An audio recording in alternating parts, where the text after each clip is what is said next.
Okay, I see that a few people have joined. So as people keep trickling in, I guess we'll be starting the meeting.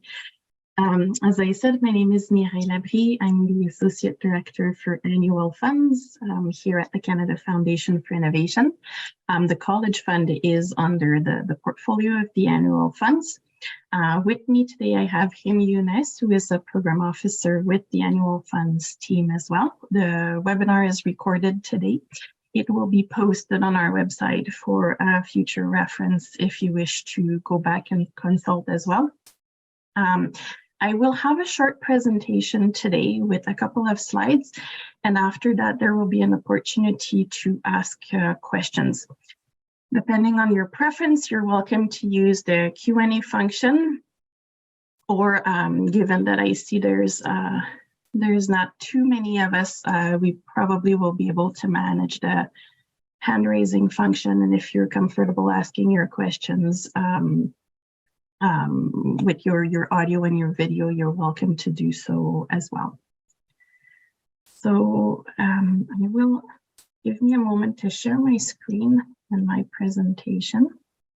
And I would imagine you're all able to see my my screen at this point. So again, thank you for joining, and hopefully you find this presentation helpful. So today, I would like to speak to you about the fund objectives, the timeline, the application process, as well as the review process.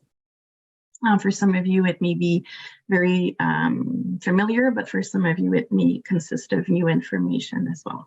So I see we have people from different organizations here. So just a quick note about the Canada Foundation for Innovation. So you probably know that the CFI, as we shorten our name very often, we make financial contributions to Canada's university, colleges, research hospitals, and non-for-profit research organization. And the ultimate goal of CFI is to increase the institution's capabilities to carry out high-quality research. So the way we do that is by investing in research infrastructure that enable researchers to think big, innovate, push the boundaries of knowledge. And we hope that it also helps institutions attract and retain top talent, train the next generation of researchers or highly qualified personnel, and support world-class research to help strengthen the economy, obviously, and the quality of life for all Canadians.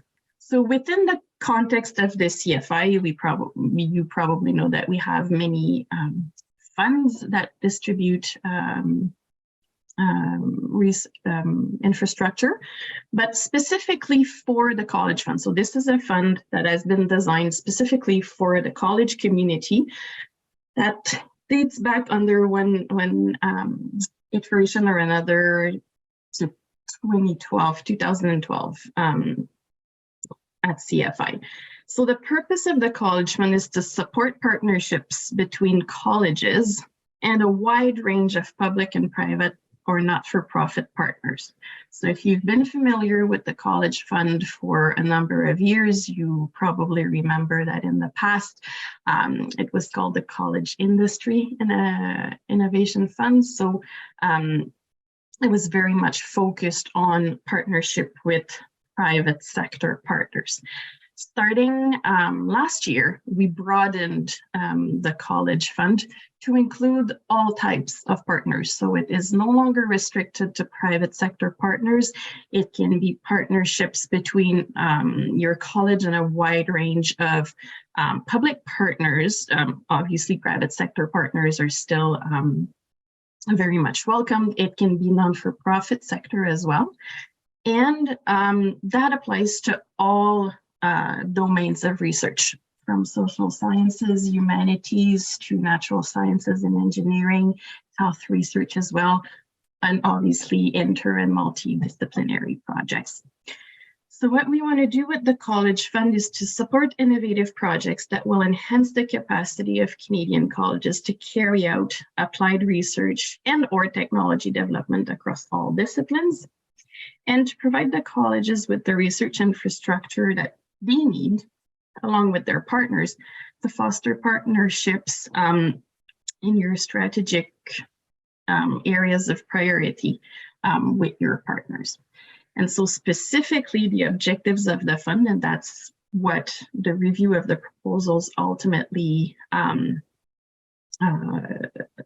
align with, is that we want you to create and enhance partnerships with your partners, whoever they may be, that will lead to innovation. And these innovation, they must address social, business, health, or environmental needs of either Canadian industry or community.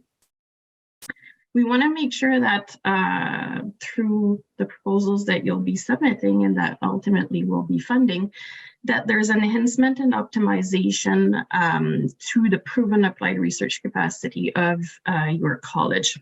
And that is obviously linked with the research, the applied research activities that you're proposing. And ultimately, we want all of this to lead to the generation of social, economic, health, or even environmental benefits. And that can happen locally, that can happen regionally, provincially, nationally, again, very flexible depending on the type of applied research that you're proposing and the partners that are involved in your applied research activities. And we also want to make sure that through the generation of benefits, there is development training of highly qualified personnel as well. So the competition timeline for the College Fund is the same one every year. The notices of intent are always due on April 7th. The full proposals are due June 7th. We will proceed with that scientific review of your proposals through expert committees. That happens between July and September. And then the proposals that meet the minimum standard of excellence will be forwarded to the Multidisciplinary Assessment Committee. The MAC is the committee that makes the funding a recommendation on the projects that it sees, and ultimately the approval for the funding is made by our board of directors in November 2023, and we are trying to keep that timeline the same every year, so that maybe if this year is a bit premature for you to prepare your NOIs and your proposals, then next year you know that there's another competition coming as well. So you may be familiar with our two-stage application process. So if you wish to apply to the College Fund, you have to submit a notice of intent, which is then followed by a proposal. Both of these documents are submitted through our online system, CAMS. And I would like to mention here that the notice of intent is mandatory, although it is not eliminatory. And so the purpose of the notice of intent for us at CFI in the context of the College Fund is that we use it for administrative purposes, including for the recruitment of experts who will evaluate the proposal. So it is very, very important that the information that is contained in the notice of intent be as close as possible to what will be found in your full proposal. We also ask in the notice of intent for suggested reviewers, so people that you think are qualified to perhaps provide an unbiased review of your proposal. So the suggested reviewers are very helpful to us, as long as there's a couple of conditions that are met. So obviously, we want the suggested reviewers to have the appropriate expertise to review the proposal, so the subject matter expertise. They must not be in conflict of interest with the proposal, and the definition of conflict of interest is in line with what the other agencies use to define a conflict of interest. And obviously, in the specific context of the College Fund, we are always very interested in people coming from the college community, but also from industry. So, and as well as a diverse group of suggested reviewer as well. So you can help us have a good pool of reviewer by the people you're suggesting in your notice of intent. So a little bit more in detail, the content of the notice of intent. So you will have to submit a, it's very short, by the way, but essentially project information, the team composition, a short project description. So when I say that this is very important for us to start planning our expert committee review, we'll use the keywords that you're providing, the information in the PDF as well. And we ask you to suggest at least 6 reviewers. One of the things I want to mention here is that if you submit a notice of intent and as you prepare your proposal, your full proposal, you see that the information starts diverging a bit from what you submitted in your NOI. So if any major change occur, it's very important to notify the CFI, because this could obviously have an impact on the recruitment of the experts. So if we need to adjust the expertise on the committee, you need to inform us that we'll need to make the adjustment. Otherwise, we'll be relying on what's provided in the notice of intent.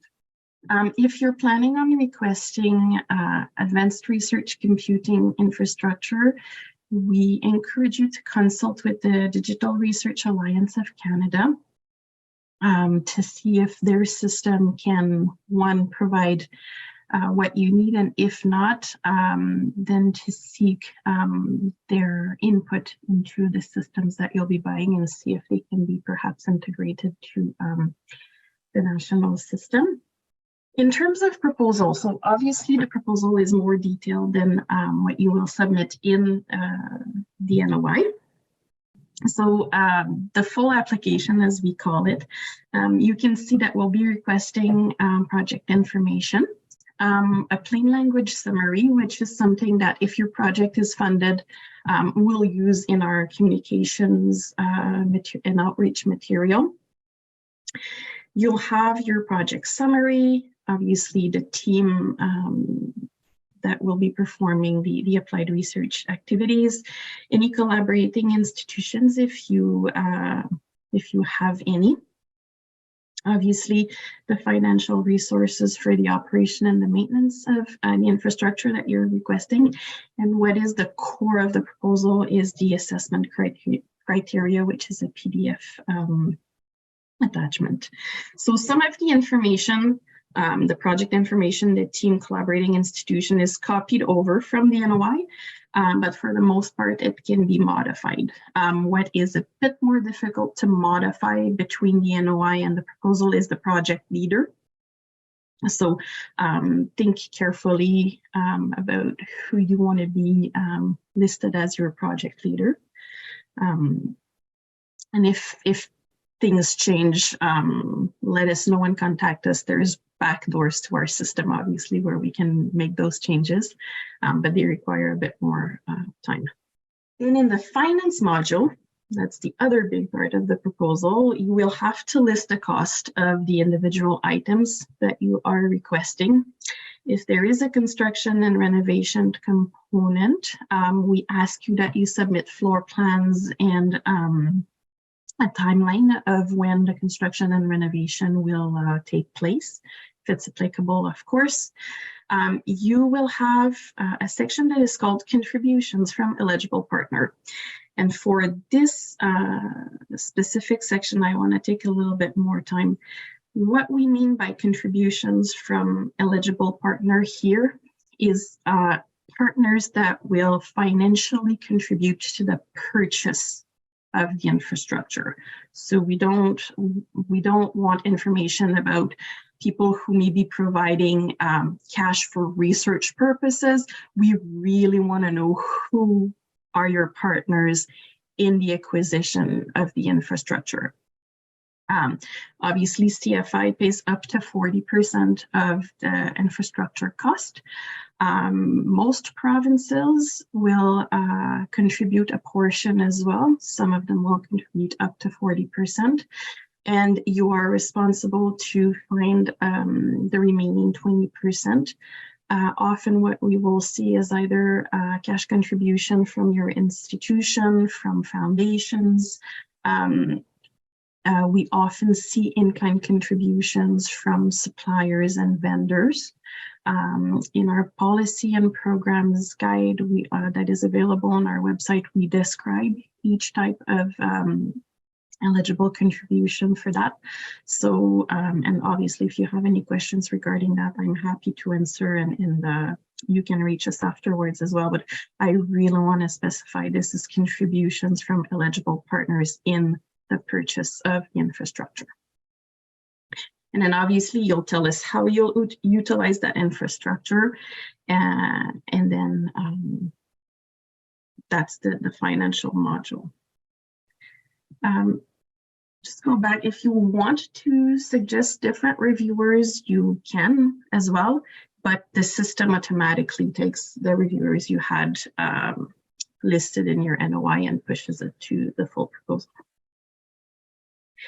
So I want to take a little bit more time to go over the criteria and the objectives. So we have 5 review criteria that fall under the 3 large objectives that I described earlier on in the presentation.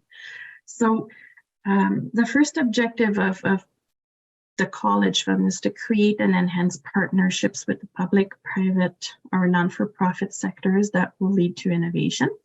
And these innovations must address social, business, health, or environmental needs of a Canadian industry sector or community. So under this objective number 1, we have 2 assessment criteria. One is related to the applied research or the technology development, and the second one is related to partnerships.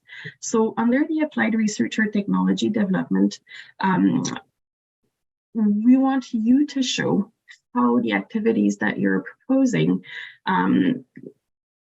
clearly respond to clearly identified needs of an industry, and I will say industry sector or community, and have been developed in collaboration with those partners. So essentially, we want to see that the applied research activities that you're proposing are really aligned with the need of a specific community, industry sector, alliance of partners, thinking of like agricultural co-ops or things like that. And so we want to make sure that they mesh together and that it's very anchored in an identified need of your partners.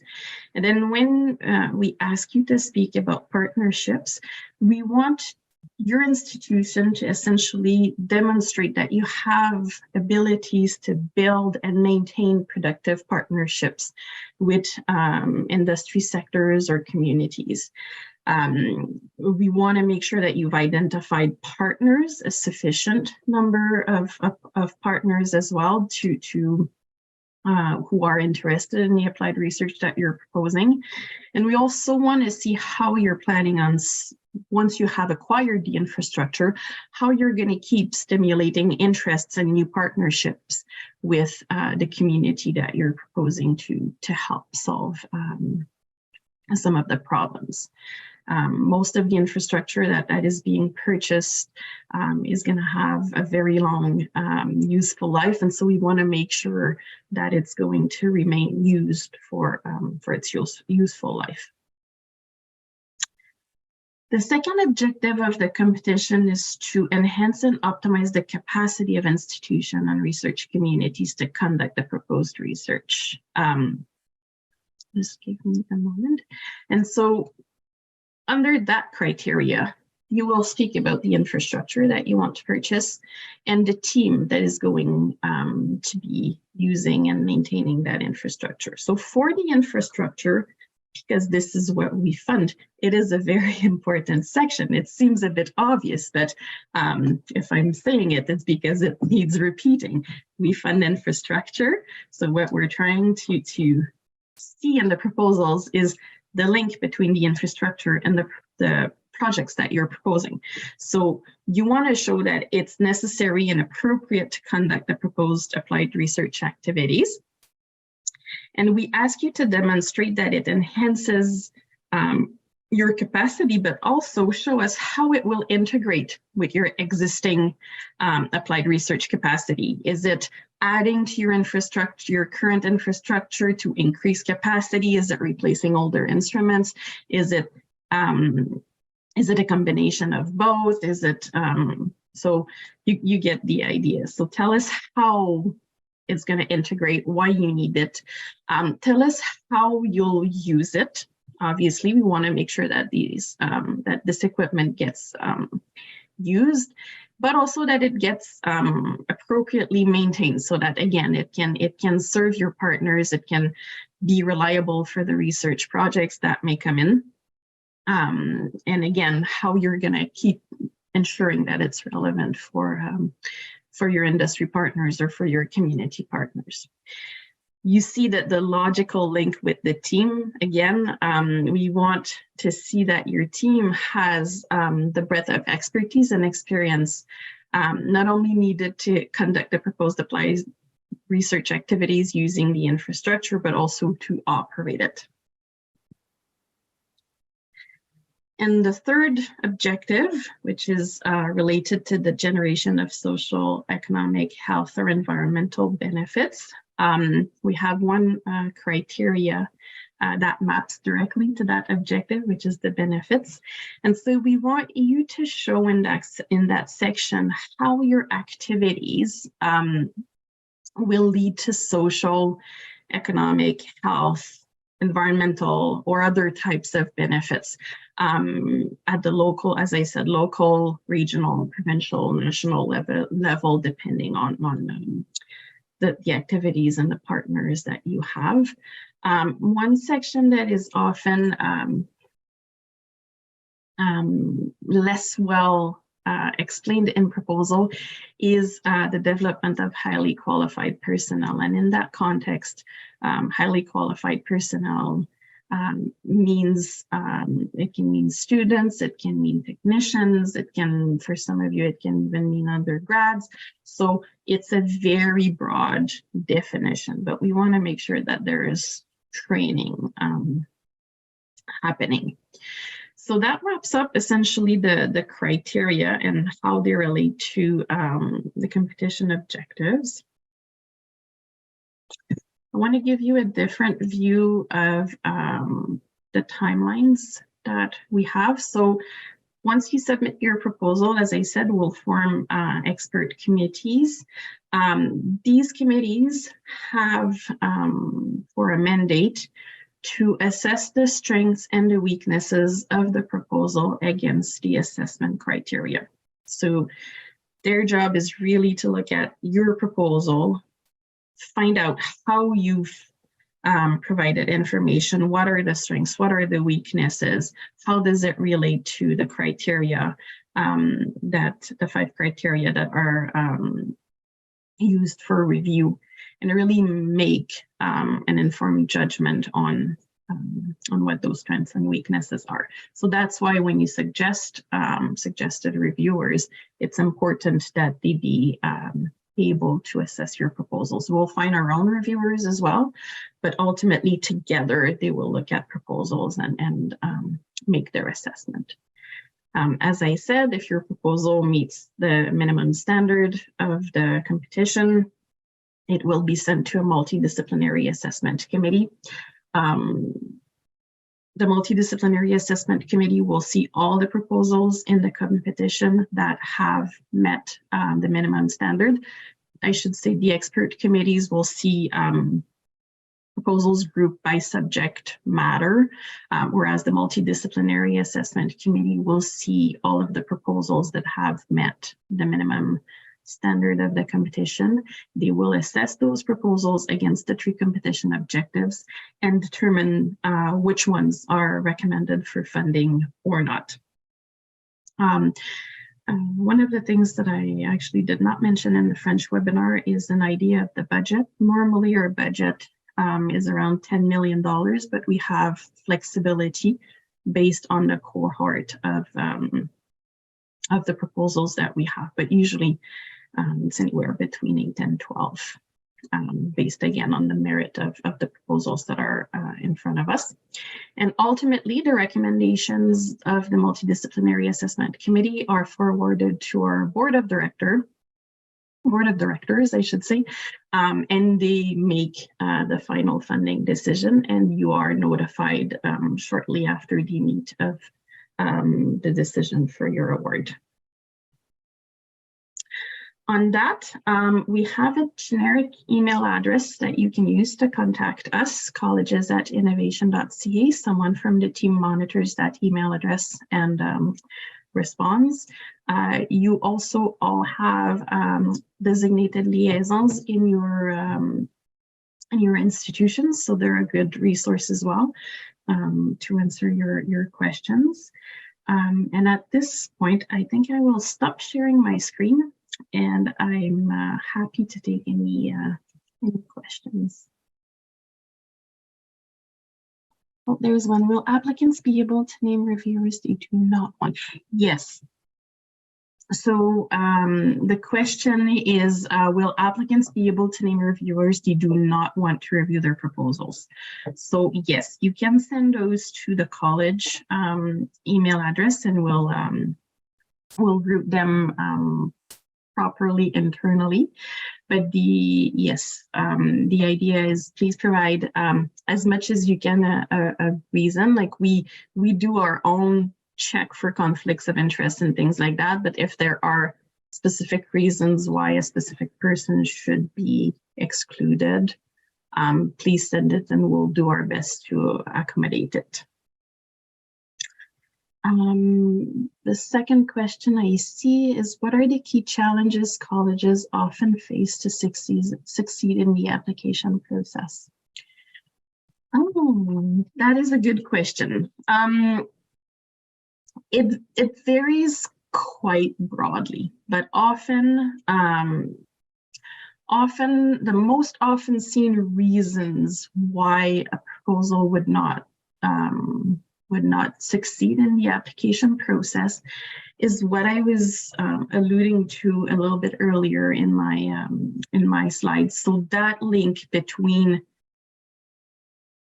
who are your partners, what do you want to do with them in terms of applied research projects, why do you need the infrastructure to do that, and then who is going to be the team performing that, and to what end. So often what we see is kind of disconnect between those sections, and it's very hard for reviewers to see the whole, if you will. So it's very important to be clear in the information you present. Use clear language as much as you can, so it's easy for experts and multidisciplinary assessment committee members to understand your proposal as well. So I would say that's one. The other thing I would encourage you to do is make sure that you have a good what's the word? A good read and a good assessment on the partnership and the needs of the sector.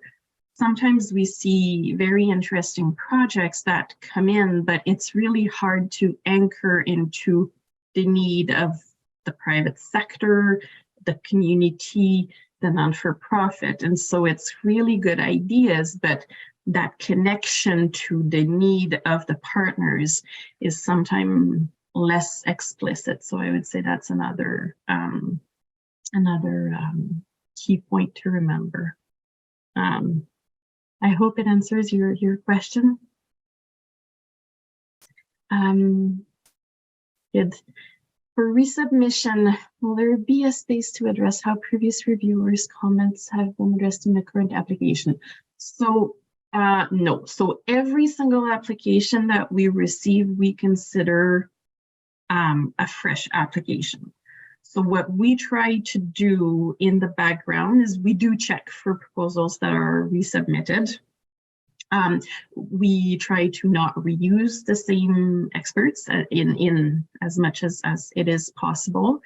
And the reason why we do it that way is we found it's more helpful to see it as a new application versus answering comments, because as I said, we'll try to send it to different reviewers, and so they will not have seen what came in the previous year. So sometimes the comments may lead to confusion. So we decided to adopt an approach where we're going to get your application. You got the comments from last year. You have a chance to improve it and address them implicitly in the content of your application, but not in a specific section.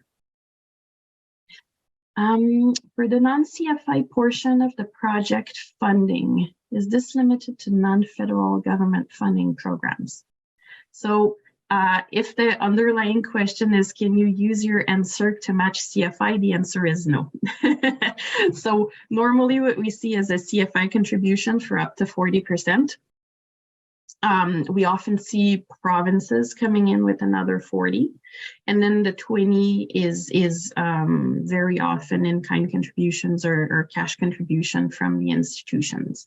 I know there's been multiple new programs in the federal landscape and the provincial landscape. So if there is a specific program that you're thinking of, contact us, and then we can look into whether it's an eligible match or not. But in general, Tri-Council is not an eligible partner contribution. Any research funds, so something that is targeted for you to perform research and that you've obtained to do research, can't be then redirected to purchase infrastructure. So again, if you have a specific program in mind, let us know and we'll check. But normally, like I said, Tri-Council answer not an eligible partner. Yes, for all the other federal economic development funding program, yes, please be in touch and we can look at that more specifically. Well, I hope this was useful. If there's anything else that that comes to mind later on and that you'd like to chat about, please contact us through the inbox, and someone from the team will be in touch and we can answer your questions. I would like to mention as well that obviously our website is always the best source of information. The call is there. There's other information, as I mentioned, the policy and programs guide that has reference to what is eligible in terms of expenses and what is not, how you'll be expected to manage your award should you get one. So again, if you need to help locating any kind of information, let us know, but our website is a good source as well. Yes, very good question. Yes, so we will be sharing the slide deck actually. So as I mentioned, this is being recorded, so we will put the recording on the website. Currently, there's still the recording from last year, but in the same location, we'll be putting this one up. There will also be a transcript if that's easier for you to refer to. And the slide deck will be there as well, along with the webinar and the transcript. So in the next 2 weeks, I think we'll be able to put those up. Sessions on managing the grant, award finalization process and after. So this is something that we did very early in the history of the College Fund. With the first couple of cohorts that got funded, we had sessions on that.